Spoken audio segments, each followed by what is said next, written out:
Welcome to vector classes. आइए करते हैं एक्सरसाइज 8.1 का क्वेश्चन नंबर 5 ट्रिग्नोमेट्री का।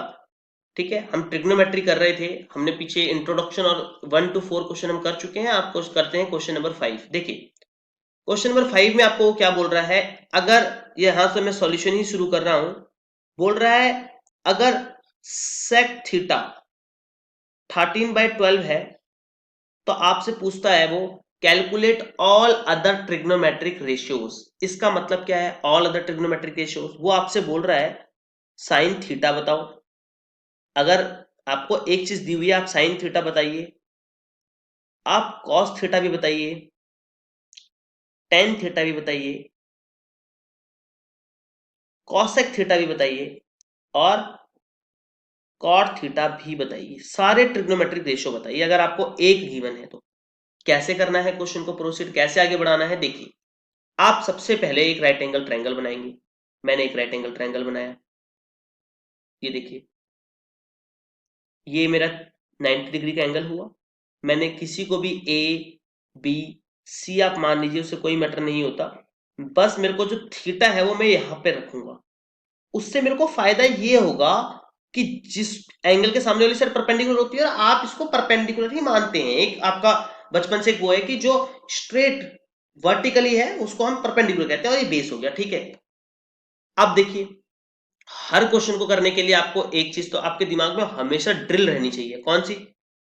पापा बियर पियोगे, हाँ हाँ बेटा। ये वाली निमोनिक्स कमेंट आया था बच्चों के कि यही वाली निमोनिक्स का यूज करना, मैं यही कर रहा हूं। अच्छा भैया ठीक है, देखिए अच्छा ये रहा। अब आपको पता होना चाहिए सेक क्या होता है, ये कॉस होता है बेस अपॉन हाइपोटेन्यूज। इसका रेसिप्रोकल मतलब सेक थीटा एक्चुअली में क्या होता है, सेक थीटा क्या होता है हाइपोटेनियस अपॉन में बेस, हाइपोटेनियस अपॉन में बेस। यानी कि मुझे जो गिवन है ये हाइपोटेनियस है ऊपर वाली चीज और ये बेस है। अब देखिए आपको कैसे सॉल्व करना है, लेट आपको लेट कर लेना है।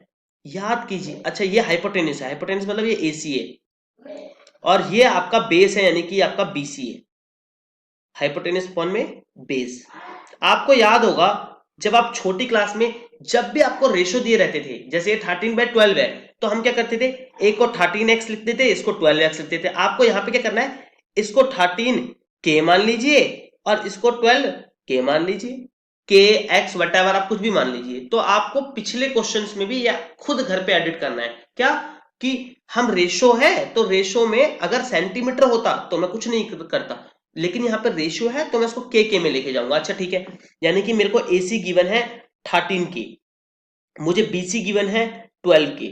मुझे क्या चाहिए, मुझे निकालना है ए बी। तो मैं ए बी कैसे निकालूंगा, मैं लिखूंगा using Pythagoras theorem, using Pythagoras theorem. अगर मैं पाइथागोरस थ्योरम का यूज करता हूं तो पाइथागोरस थ्योरम कहती है हाइपोटेनियस का स्क्वायर यानी कि एसी का स्क्वायर, यानी कि एसी का जो स्क्वायर होगा वो बराबर होगा ए बी का स्क्वायर प्लस में बी सी का स्क्वायर। अच्छा अगर मैं इसको अप्लाई करूं, ए सी का स्क्वायर मतलब 13k का स्क्वायर बराबर होगा ए बी का स्क्वायर, पता नहीं मेरे को निकालना है, प्लस में बी सी का स्क्वायर मतलब 12k का स्क्वायर। अगर मैं इसको सॉल्व करूं तो ये 169k square minus 144k square equals to A B square. ठीक है, अच्छा 169 में से 144 गया तो आपका 25k square equals to A B square. तो ए बी की वैल्यू यहां से आ जाएगी आपका 5k। ए बी कितना आ गया आपका 5k। अच्छा ए बी 5k आते ही मेरे को पता लग गया ये ए बी मेरा 5k आ गया, यानी कि मेरे को सारी साइड्स पता है, मैं कुछ भी निकाल सकता हूं। कैसे? अगर मुझे साइन थीटा निकालना है तो साइन थीटा क्या होता है, साइन थीटा क्या होता है, चलो मैं इसको और क्लियरली लिख देता हूं, यहां पर बड़ा सा लिख देता हूं ना थोड़ा। देखिए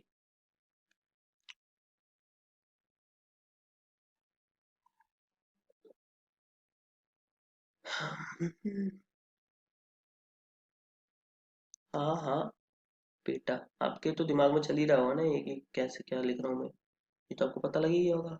पापा बियर पियोगे, हाँ बेटा। देखिए साइन क्या होता है, परपेंडिकुलर अपन हाइपोटेन्यूज। आपका परपेंडिकुलर कितना है, परपेंडिकुलर है आपका 5k, हाइपोटेन्यूज कितना है आपका 13k, k से k कट गया, आपका आंसर आ गया 5/13। k ने कुछ फर्क तो नहीं डाला लेकिन k मेरे को लेना है क्योंकि ये एक रेशियो है, रेशियो में आपको k के में लेके चलना होगा। अच्छा, कॉस कैसे निकलेगा? आप बोलोगे बेस अपॉन में हाइपोटेनियस, यानी कि बेस कितना है आपका 12 के, अपॉन में हाइपोटेनियस कितना है आपका 13 के, 13 के से के कट 12/13 आंसर। इसी तरह सारे ट्रिग्नोमेट्रिक रेशियो आपको निकालने हैं, वो सारे ट्रिग्नोमेट्रिक रेशियो आप खुद निकालिए इस क्वेश्चन में। बाकी ट्रिग्नोमेट्रिक रेशियो ये वाला, ये वाला, ये वाला आपका होमवर्क है, और कमेंट सेक्शन में बताइए कि हाँ ये हमारा क्वेश्चन हो गया। आइए इसी वीडियो में हम क्वेश्चन नंबर 6 भी डिस्कस कर लें, एनसीईआरटी का ट्रिग्नोमेट्री एक्सरसाइज 8.1 का क्वेश्चन नंबर 6। क्वेश्चन नंबर 6 शायद आपको सही से दिख रहा होगा। देखिए, बोल रहा है if A and B are acute angles such that cos A is equals to cos B, then show that angle A is equals to angle B। देखिए, मैंने सबसे पहले एक ट्राइंगल बनाया। मैं सबसे पहले अगर एक ट्राइंगल बनाऊं, मैंने एक ट्राइंगल बनाया, वो आपसे क्वेश्चन में क्या कह रहा है? देखिए, इनमें से कोई एंगल ए होगा, कोई बी और कोई सी। डेफिनेटली ए और बी यहां तो नहीं हो सकते। क्यों? क्योंकि ये 90 डिग्री है तो ये सी ही होगा, क्योंकि उसने बोला है ए सॉल्यूशन में मैं अगर देखूं तो A and B are acute angles, therefore मैं कह सकता हूं एंगल सी पक्का 90 डिग्री होगा। एंगल सी को ही 90 होना पड़ेगा। ए मान लीजिए आप यहां पे है और बी मान लीजिए आप यहां पे है, कहीं पे भी ले लीजिए, इससे कोई फर्क नहीं पड़ेगा। देखिए, अच्छा आगे अगर मैं आगे क्वेश्चन को करूं, मैंने आपको पहले भी बताया, मैं आपको फिर बता रहा हूं, इन क्वेश्चनों को करने के लिए आपके दिमाग में ये होना चाहिए। अब आपको याद भी हो गया होगा।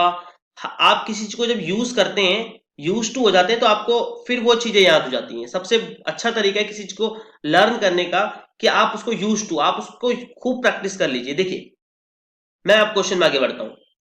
आप लिखेंगे वी हैव, हमें क्या गिवन है? हमें गिवन है कि cos A जो है ना वो बराबर है cos B के। ठीक है, सही है, cos A और cos B बराबर है। अगर मैं देखूं cos A को, A एंगल यहां पे है, तो ये एक नॉर्मल केस हो गया। नॉर्मल मतलब आप मेरी बात को समझ पा रहे हैं, अगर हमें सारी वीडियो आप देख रहे हैं तो एंगल के सामने वाली साइड परपेंडिकुलर, जिसको आप हमेशा परपेंडिकुलर समझते हैं। यानी कि cos क्या होता है? cos क्या होता है? आप बोलेंगे cos होता है बेस अपॉन में हाइपोटेनियस, यानी कि cos A जो हो जाएगा वो हो जाएगा बेस यानी कि AC, बेस यानी कि cos A जो होगा वो होगा AC अपॉन में हाइपोटेनियस क्या है आपका AB। That's it. मैं बोलूं cos B बताओ, चलो क्या होगा? आप बोलेंगे cos B, अभी देखो बताते हैं। B एंगल ये रहा, B एंगल ये रहा, तो इसके लिए जो, अच्छा cos तो यही रहेगा ना, base upon hypotenuse, base upon hypotenuse ही रहेगा cos तो बेस अपॉन हाइपोटेनियस ही रहेगा। बट एंगल चेंज होने से ये परपेंडिकुलर और बेस चेंज हो जाते हैं। यानी कि अब परपेंडिकुलर ये हो चुका है, अब बेस ये है। यानी कि अगर मैं cos B की बात करूं, cos B के लिए बेस क्या है? BC। बेस क्या है? BC अपॉन में हाइपोटेनियस। हाइपोटेनियस आपको पता है कभी चेंज नहीं होता। अच्छा, AB से AB कट गया, AC और BC क्या आ गया? बराबर। मैं फिर लिखूंगा सिंस AB, AC और BC बराबर है। AC और BC क्या है? बराबर। अगर आप क्लास 9 अच्छे से पढ़ के आए हैं, नहीं पढ़ के आए हैं तो कोई बात नहीं, अब पढ़ लीजिए। AC और BC अगर बराबर है, जो कि डायग्राम में नहीं लग रहा, इग्नोर इट, आप इसको इग्नोर कीजिए। आप इसको समझिए मैं क्या बता रहा हूं आपको, कि जो यहाँ पे मैंने डायग्राम बनाया था वो पता नहीं कैसे मिट गया। देखिए, मैंने यहाँ पे जो राइट एंगल ट्रायंगल बनाया था, अब इसमें आपको क्या बोल रहा है वो, कि जो AC है ना आपका और BC है वो बराबर है। AC और BC क्या है? बराबर है। आपको पता होना चाहिए, आपको पता होना चाहिए कि अगर एक ट्राइंगल्स की, अगर आपने क्लास 9th में एक थ्योरम पढ़ी है, वो थी ये, कि एक ट्राइंगल की ABC एक ट्राइंगल है, अगर उसकी दो साइड्स इक्वल होती हैं तो उसके दोनों अपोजिट एंगल्स भी इक्वल होते हैं और वाइस वर्सा। मतलब देखिए, अगर एक ट्राइंगल की, मतलब आपको क्या बोल रहा है, ये थ्योरम क्या थी? ये थ्योरम ये थी कि एक ट्राइंगल्स की अगर दो साइड्स इक्वल हैं, अगर एक ट्राइंगल्स की दो साइड इक्वल हैं तो उनके अपोजिट वाले एंगल्स भी इक्वल होंगे। उसी तरीके से अगर कल को आपको बोल दे एंगल्स इक्वल हैं तो साइड्स भी इक्वल होंगी। मतलब कुल मिला के यहां पर ये AC है ये AC है और ये BC है, ये दोनों इक्वल है। अगर ये दोनों इक्वल है तो डेफिनेटली इस एंगल के सामने वाली साइड जो है, यानी कि ये, सॉरी, इस साइड के सामने वाला एंगल जो है यानी कि ये, और इस साइड के सामने वाला जो एंगल है यानी कि ये डेफिनेटली इक्वल होगा। इसमें गिवन है AC और BC इक्वल है, तो इनके अपोजिट एंगल भी इक्वल होंगे। तो मैं यहां पे यही लिखूंगा, since AC and BC are equal, therefore मैं कह सकता हूं कि एंगल A और एंगल B भी क्या होगा, इक्वल होगा। क्यों होगा, आपको रीजन देना है। Angles opposite to equal side, angle opposite to equal sides in a triangle is equal. और यही आपको प्रूव करना था, कि शो करना था यही आपको, और आपने ये शो कर दिया कि ये जो एंगल्स हैं, एंगल ए और बी क्या होंगे, इक्वल होंगे। आज की ये वीडियो को यहीं पे खत्म करते हैं। इसमें हमने 2 क्वेश्चन डिस्कस करे, एक question number 5th of NCERT और एक question number 6th of NCERT. ये वीडियो में आने वाले जो बच्चों के एग्जाम्स आने वाले हैं सितंबर या अक्टूबर में, बच्चों के SA1 के जो एग्जाम है उसको मैं टारगेट करते हुए बना रहा हूँ, और मैं बहुत सारी वीडियो लेके आने वाला हूँ। आप चैनल को सब्सक्राइब कर लीजिए। जो भी आपको लगता है कि कोई इंप्रूवमेंट जो मुझे चैनल में करनी चाहिए, आप वो मुझे बताइए। आप सभी का धन्यवाद।